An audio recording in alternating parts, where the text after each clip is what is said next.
Welcome back, everybody, to Catching You. I am your co-host, Rusty Ham. With me is my beautiful daughter, Lacie.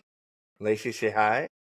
Hello, You are back I am. in your bedroom. So fun. How does that feel? Um, I like it a lot better if I had blinds. Oh, you don't have blinds? No, so I just have kind of an open window. But at least I'm not by a street because I wouldn't have constant people like passing by, maybe looking in my window. Yeah, well, you are on the third floor. There is an alleyway behind you, which is not the prettiest views in the city. No, I can see the football stadium though, which is cool. And then when the minor league San Jose Giants are in season, they're right across the way too, and they have firework night. So sometimes I get a free firework show. Nice. That's cool. Mm-hmm. Well, good. I'm glad because this is your last semester, right? Mm-hmm. And I did get emotional. You didn't know this, but I got emotional making that TikTok. I didn't see you make the TikTok, so I know. So you didn't know that I was emotional about it, but we on Friday had our last bullpen. Now I've been feeling that I might play catch with you and you might pitch to me, but this was an actual bullpen, right? So this is kind of like our last hurrah as far as, again, this podcast is called Catching You. I've been catching you for 14 years as your father on a bucket. They call me a bucket dad, right? We had I our last. Go ahead. haven't used that bucket in a while. Yeah, I didn't use it. I used a chair, but I used it as a prop. Yes, prop for prop's sake, but it's shriveled up and pretty much dead. It's dead. So it was our last one, and so I made a TikTok, and it's a funny TikTok, but it also is sad. Coaches laughed at it. I showed them today. Oh, did you? Yeah, they thought it was funny. So it's your last semester.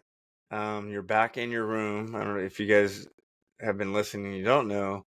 She had mold in her apartment room, so she was in the living room for 4 months, Yep. approximately, which is not ideal, but she wasn't in season, which is good. You still got a 3.999999999 on your GPA because of one professor. College doesn't make sense in my I life. know, yeah. An A minus should be 4.0, not 3.9, whatever. If you're calling a 92.6 less than a I don't even get me started. I won't. Okay. So you're back in your room though. The mold has been removed. They put new drywall up. They painted it. You just need blinds now. But that's good because it's your last semester. You're not going to get sick from the mold like you did the last 3 years, the last 2 years. So before we get started, we're going to talk about kind of what the day in the life of Lacie coming back from Christmas break. We did get a fan mail, and I want to, maybe you can address it and answer it. We kind of talked about it off the air. So this is somebody who just found our show, Lace, and they've been binge listening, which is kind of cool. I like how people would just sit there and listen to multiple episodes over and over again. But they're from a rural area in South Dakota. Now, Lace, do you know who is from South Dakota in our family? Grandma and Grandpa. They grew up in Rapid City, South Dakota, and we used to go there every summer. Loved it. We used to go, Mount Rushmore and all that kind of stuff, and Crazy Horse. But the fan, they didn't give us their name. So if you guys ever do give us fan mail, please put your name and or a email so we can email you back and say thank you. But we can say thank you on here.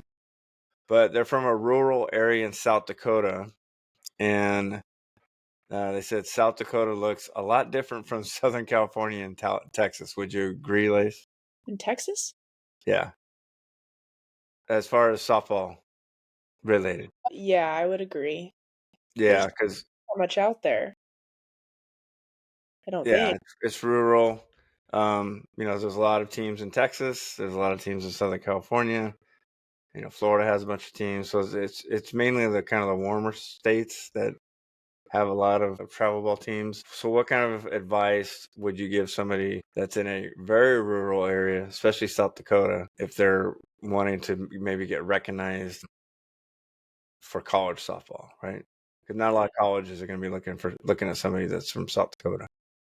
Yeah, I mean, I personally Batbusters definitely had a lot of commuters. The older teams had out-of-state girls, definitely from Hawaii, Arizona, Colorado, probably others, but they would fly out to play for that team because you would get recognized for being on that team or just your talent and then bringing your talent to that team. But in South Dakota, like personally, I don't know of any competitive travel ball teams that are from South Dakota that like get recognized at possibly like PGF, Alliance, those type of tournaments. But if you go down in Nebraska or Iowa, they have the Premier Gold teams, which Jordy Ball, Nebraska Premier, Iowa Premier is very competitive. They go really far in a lot of tournaments, and that's right below South Dakota. So that could be an outlet. I mean, there's going to be other teams down in Nebraska and Iowa as well, but since they have that's kind of like the main ones I'm thinking about. Since they're from there, there's going to be like obviously probably more like local friendlies that they could go to. I mean, they probably travel a lot for the bigger like alliance, what's it called? Qualifiers or PGF qualifiers. I don't know if they do those anymore. Do they do those? They do.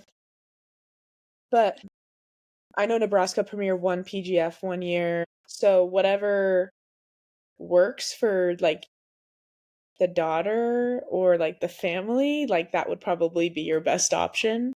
Like trying out for those teams or finding a team in that state, in Nebraska or Iowa, and playing in that state.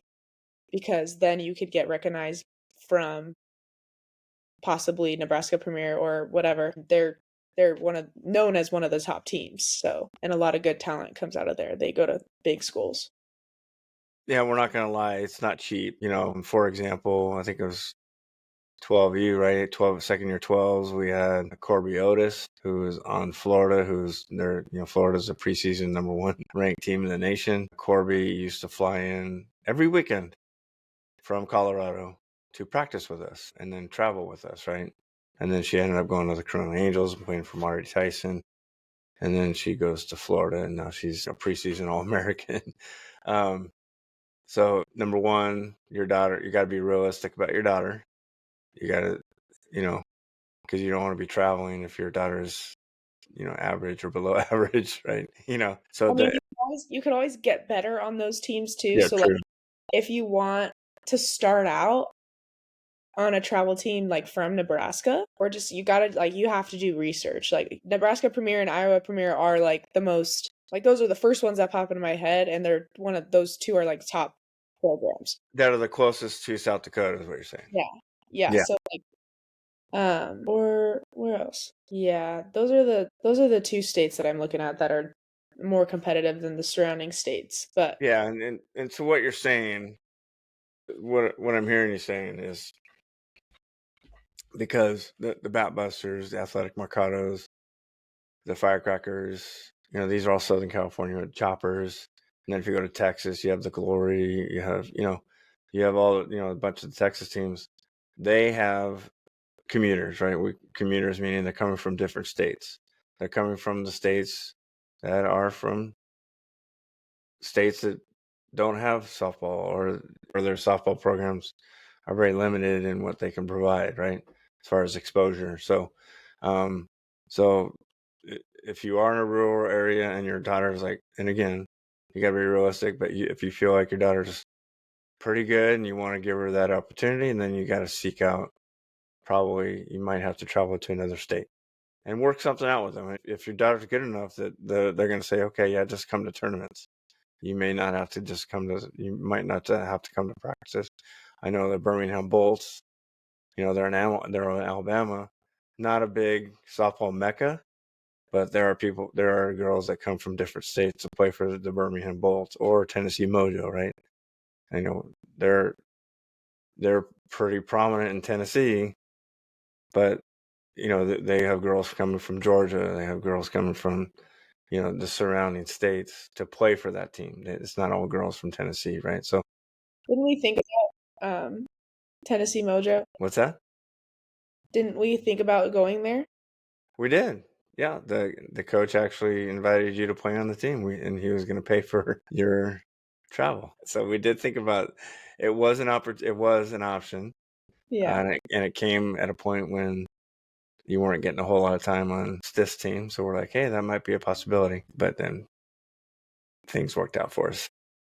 I that would have been a lot, I feel like, on my little high school self. Yeah, it's not a short flight. It's five five and a half 5.5 hour flight to practice, or maybe go to a tournament. So it was a thought. It did cross our minds, but we stayed put, and things worked out for you. Let's go back to your last semester, coming back from Christmas break. We did a Christmas break, what you should be doing during Christmas break, right?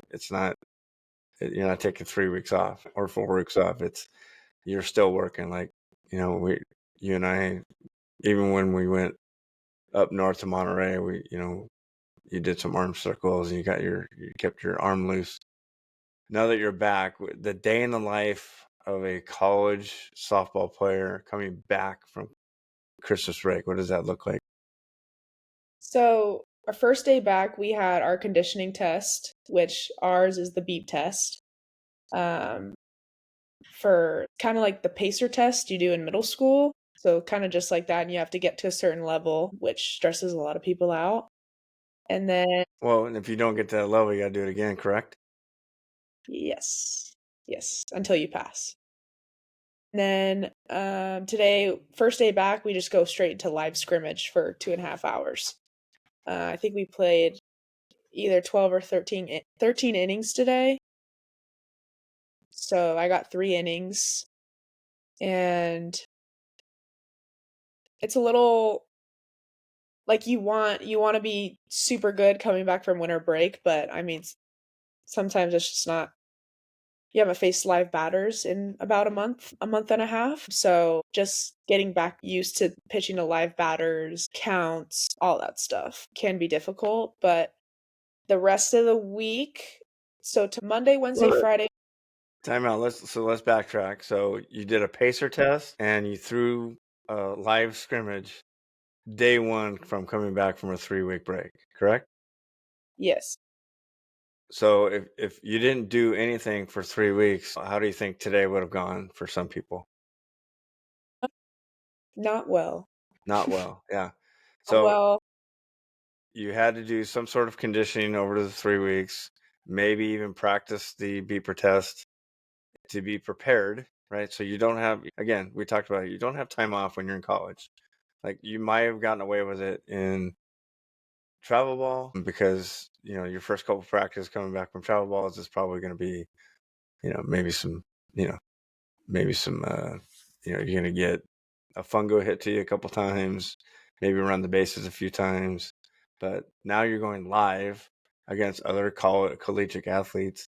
So pitching wise, you got to be prepared, right? If you didn't throw the ball once in the 3 weeks, I know you didn't feel good about today, or you weren't real excited about today, but I have a feeling if you didn't pitch for 3 weeks, it would have been a lot worse, right? Yeah, I mean, and you have to take breaks. Like you have to give your body a break. You have to give your mind a break at some point. Like I'll be honest, I'm not pitching or working out 7 days a week or 6 days a week. Like I'm making time to do things that I like with my friends, or if that means getting a workout in the morning and then doing whatever throughout the day, like that's more realistic than 6 to 7 days a week. Right. I'm not saying that if you're in college, the 3 weeks off, you're going hard every single day. I'm not saying that, but you got to do something, Yeah. or you're gonna come back to college and, like Lacie, have to, go live. And they're gonna know, right? Your coaches are gonna know if you did stuff or you didn't. they'll it's also hard because it really helps when you're athletic. Like, my Australian teammate came to the our conditioning test today straight from the plane. She was on a plane for 12 hours, 14 hours maybe. From Australia? Yes, from Australia. Had one of her friends picked her up, drove her to the weight room straight from the airport. And so she was on 3 hours of sleep, and basically, like, the time that she arrived in the United States, it was like midnight or like 2 a.m. Australian time. Yeah, it was the next day. It is the next day, Yeah. basically. Yeah, I think, and you might be generous on the time because I used to work at a hotel and we used to get a bunch of Australians, and it's more like 16 to 17 hour flight. Right. So imagine coming straight from the airport after that flight, having to run our conditioning test and go live. She said she felt like it wasn't real, like she wasn't in real life. That's crazy. That's crazy. Like I Okay, so continue on to the rest of the week. So what does the rest of the week look like? So the rest of the week, I'll probably get to the field at like 8:30. We'll start practice at 9, go 9 to 11:30, have lunch 11:30 to noon, and then go 12:15 to 2:45. So two practices. Usually they split it up between like defense and offense. I don't It just depends what they're feeling and whether we hit first or go on defense first. But yeah, we'll do a split 6-hour practice, which is kind of like travel ball practice, where I don't know if we got lunch break though. Yeah, you were able to sit down and have your Maybe string we'll have cheese, maybe have a little snack. maybe a little string cheese. But basically, they stocked the whole like cafeteria for us, or our kitchen from like Costco, and we'll have our first practice and then eat lunch together and then second practice. But Monday, Wednesday, Friday, we'll have weights before practice, which will be at 8 a.m. So I'll have 8 a.m. weights, an hour of weights, and then the 9 to whatever lunch. Blah, blah. So that will be for the next 2 weeks. Right, because you don't have classes yet, right? So you're They could do whatever they want with you. We could go 8 a.m. to 8 p.m. if they really wanted to. right, because in the fall you had 20 hours, right, for the week. Yes, that starts. 20 hours start when school starts. Yeah, so when school starts, there's a rule, an NCAA rule that you can only practice X amount of hours per week, but you are technically not in school because haven't started classes yet. So they're like, well, you're ours for the next 2 weeks. Basically, softball. Yeah. And there's a reason why, because there is a little bit of you got to get because your season starts fairly soon. I mean, we're almost mid-January. It's your first game is what, February what? That eight, Yeah, seven. so you're 4 weeks away. Your first game. So it's you know, yes, it's every day for 2 weeks, only softball, but you gotta be ready. You gotta get ready for that first game. Somehow. I mean, because I mean, in the fall, when you do 8 hours, I really feel like I'm not with my team a whole lot, especially with class schedules, Mm-hmm. because they are so different with everyone's major. Kinesiology majors, I got lucky kind of with my minor, like I only have to take certain classes, but majors, most of their classes are in the morning. And we need to block out like 8 a.m. to 12:30 for practice and weights, but sometimes the only class they allow you to take, for like if it's a required course for you to take, well, the only option's at 9 a.m. So you have to like leave practice early or come back and do extra work. Even during 20-hour weeks, like people are coming and going from class. Like it's really, really hard. It's very rare that the whole team is practicing together. Mm-hmm. So when we come back from winter break, these 2 weeks are pretty much the only time the whole team is actually practicing together. And I don't know if it's like that at other universities where people like have required classes that they have to take and it's during our practice time. But like it's literally impossible for our team usually to be all together all at once at the same time.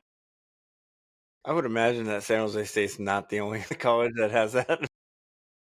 It's insane. Insane the classes that they like it's the only time like that are you telling me that's the only time I can take that class and with that one professor? You're telling me there's no other professors It's possible. for biology. Biology 101. Crazy. So you got 2 weeks. Season starts.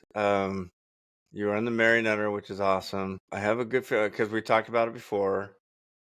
Nobody left. Nobody came in, and I think you have a pretty solid freshman group that came in, right? There's a couple girls that are going to be able to contribute, so that's a good sign. Pitching staff, we talked about it. I mean, we have the same pitching staff from last year. It really just depends on People how stepping we up. do it. Yeah.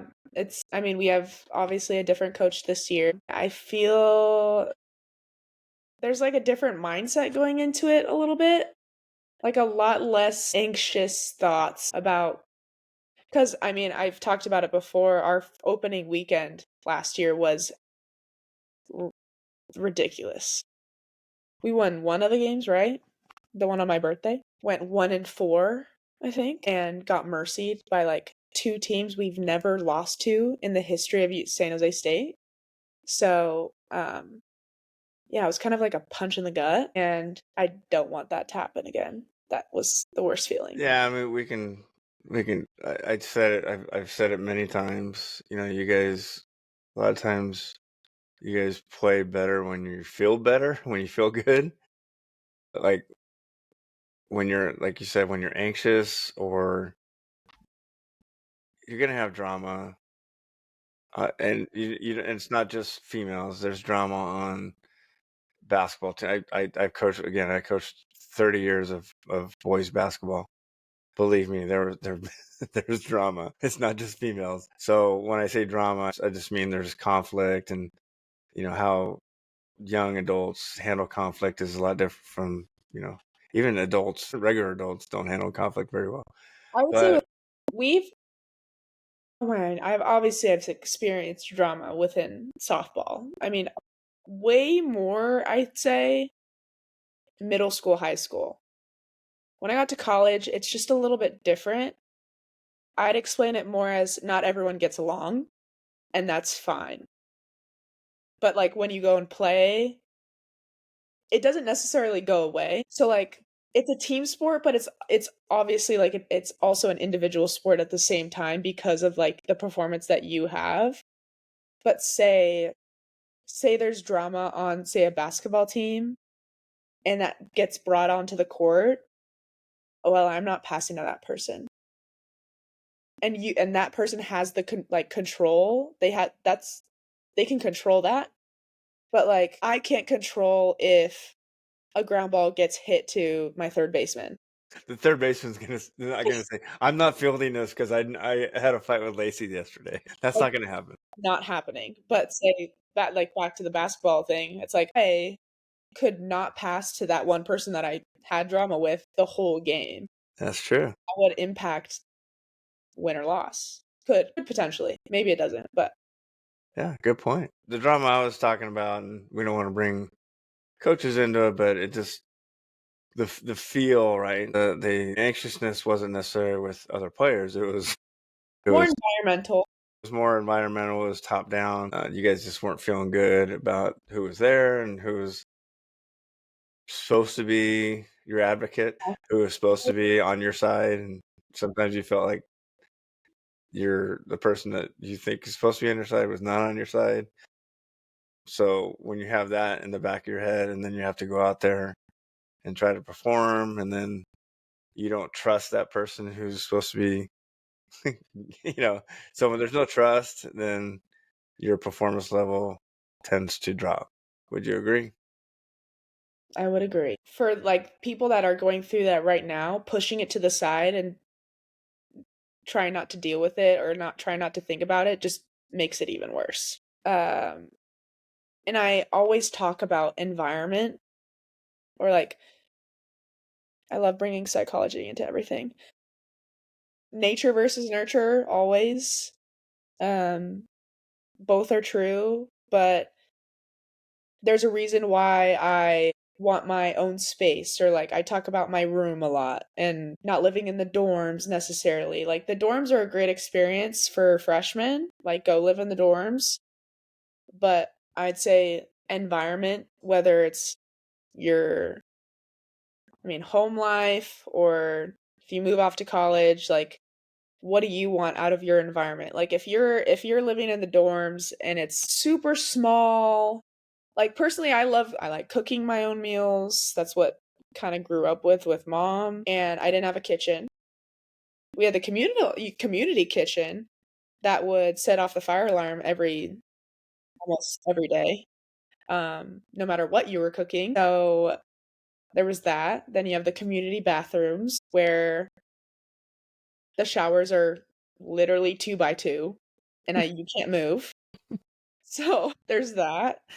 Then you have the dining hall, whether what school you go to depending on the food that they have, could be good or bad with like funding or whatever.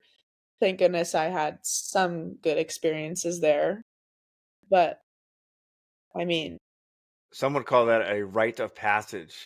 It's the rite of passage of moving on from high school to college and experiencing are you talking about like completely freshman year? Like those freshman year in college is it's kind of like a rite of passage. That's why they almost kind of make you stay in the dorms, because it's you kind of forcing you to be on your own rather than you know because clean you're up right. after yourself, maybe do your Yeah, own laundry. it's a rite of passage, right? Yeah. So yeah, so now you're on your own. You're in the apartment. You got your own room.